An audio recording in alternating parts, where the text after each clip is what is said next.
Hey, it's Justin with another talk from Traffic Talks, where I talk so I don't rage. Today we're talking about dieting.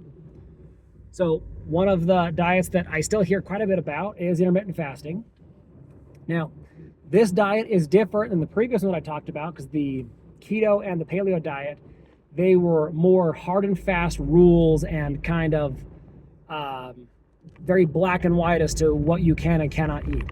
Intermittent fasting is different in that you can kind of eat whatever you want, but the way that it manipulates calories, because again, all diets manipulate calories in, calories out, is that it restricts the amount of time that you're able to eat. And it just reduces the amount of time that you have to shovel food in your mouth, and that should theoretically reduce the amount of food that you can shovel in your mouth.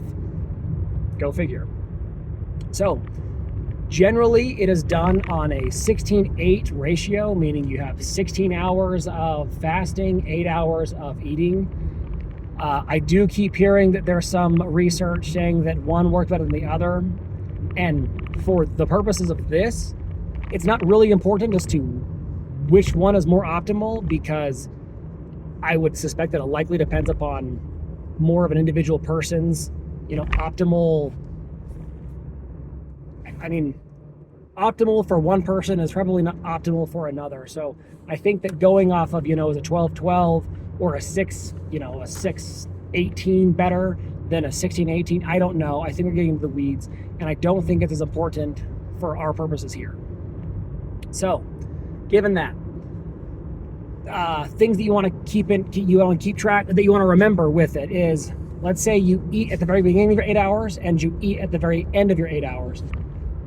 You really are not actually fasting for the full 16 hours because there's food in your body after that 8-hour cutoff, and so your body might be digesting it. Again, that's kind of into the weeds too, but if you're trying to do it for fasting purposes, then, remember that.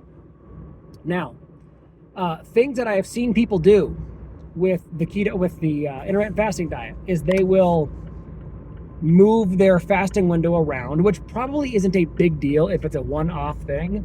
But what will end up happening is they will start shifting their thing around. They'll put it towards the evening, then the next day it'll be in the morning, and then the next day it'll be in the morning, next day in the evening. And what ends up happening is they are moving things around, and it kind of throws off I don't want to say the circadian rhythm, because I'm not sure if that's what it is, but it does start to throw off the body's just kind of natural rhythm, and they just tend to want to eat more. Ideally, with the intermittent fasting, you're going to have that fasting window be pretty set throughout the day, so your body's more or less routine is uninterrupted, and you can continue to make progress on it. Now, again, the intermittent fasting diet is one that will help with insulin sensitivity, because fasting does help with insulin sensitivity.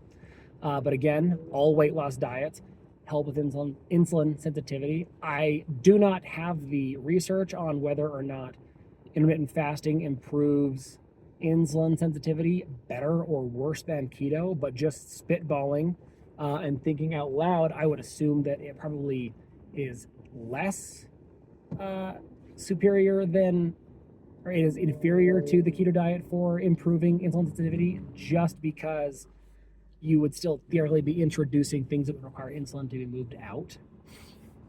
I also want to point out again that this is in no way saying that it's inferior or superior to any other diet, as long as calories are equated.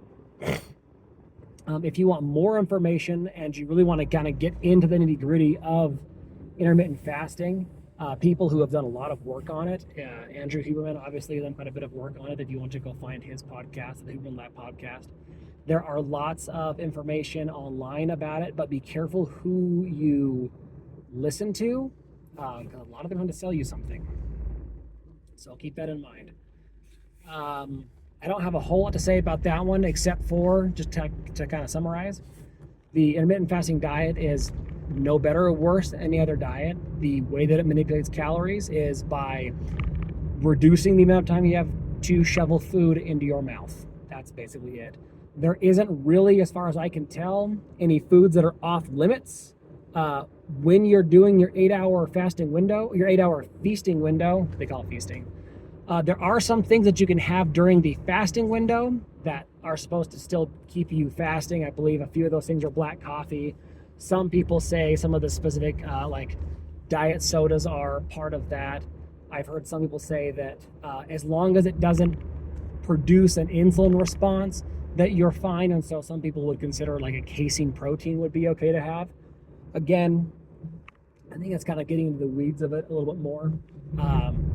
What is and is not okay. Again, if you're really interested into it, there are plenty of sources out there that know more about it than me. But I do want to finally point out that intermittent fasting seems to be a kind of dogmatic diet approach, meaning that seems to be a whole lot of people who are talking, telling you what they think, and there doesn't seem to be as much data behind these decisions. It's more or less just dogma. And one thing about the fitness industry as a whole is there is an awful lot of dogma that somebody used to do because they thought it worked, and because that person was, big or jacked or skinny or whatever it was, that everybody thought that that's the thing to do, and it kind of perpetuates itself. You've heard the story of the daughter who was trying to cook a turkey, and she put the turkey in the pot, and somebody's like, "Oh, you didn't cut the ends off." I don't know what ends they're talking about, but you didn't cut the ends off.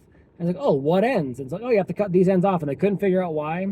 And they're like, "Well, where'd you learn that?" And I was like, "Oh, my mom did it, and my mom did it." And so finally they call the great grandma, because she's still alive for the story. I'm like, "Grandma, why are you cutting the ends off of the turkey?" And she goes, "Oh, we cut the ends off of the turkey because it wouldn't fit in the pan." So that's that.